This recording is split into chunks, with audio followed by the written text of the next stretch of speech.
So hello everybody. 2 weeks ago, I was here in Helsinki at a conference entitled Nordic Trust in a Changing World. Trust, often called the golden treasure of the Nordic countries, is in decline. People trust less in governments, less in institutions, and less in one another. But one question wasn't raised. Do governments trust their citizens? Has that trust also changed? Professor Lea Pulkkinen, together with many of us here today, has raised deep concerns about the way we care for our children.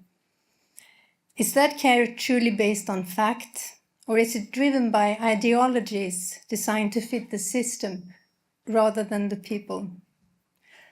Lea proposed that we create a care manifesto, first from an idea of a vision of a best childhood. It's a declaration built on our concerns, but also on our determination to improve the lives of families, children and other vulnerable groups.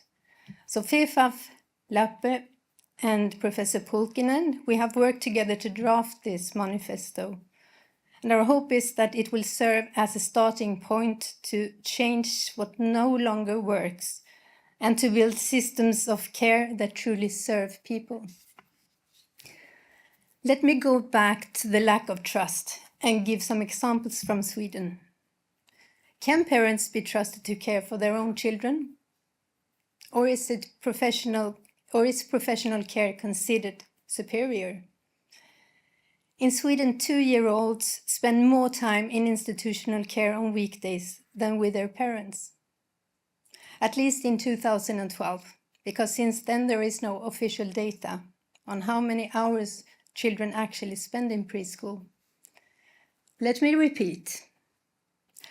Statistics have not been collected since 2012 in Sweden, which means that we have no idea how much time children spend in preschool or with and away from their parents. Childhood has become institutionalized, not least because of the Barcelona targets. And parents have lost the freedom to choose the kind of care they believe is the best for children. Norms are very strong. And stay-at-home mothers in Sweden, they can't talk about this openly. Another question is whether governments can truly trust mothers and fathers to share parental leave without instructions or quotas. Could this eagerness to steer and control family life produce unintended consequences? In Sweden, women take more unpaid parental leave than men take paid. As a result, women become poorer. Ironically, through the very quota system that was meant to create equality. So what do children need? During the first years of life, brain development happens at a rapid speed. More than 1 million new neural connections are formed every second. These early experiences lay the foundation for all future learning, behavior, and health. What happens in childhood lasts for a lifetime and even passes from one generation to the next. That is why investing in children is so urgent.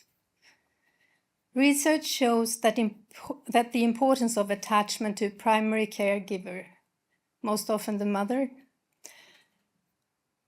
and strategies must reflect today's knowledge, not shift with politics or ideologies. Families may look different, but their needs are the same.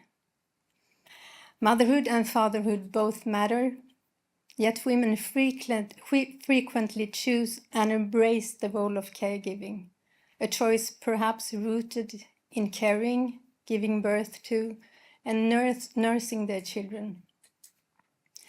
An invaluable role that sadly remains invisible in our systems.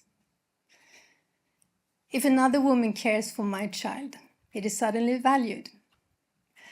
If I, the mother, do it myself, it counts for nothing. The question is, do we get the same outcome? A manifesto matters, just like human rights or the UN conventions, but words mean nothing if they are not lived out in practice.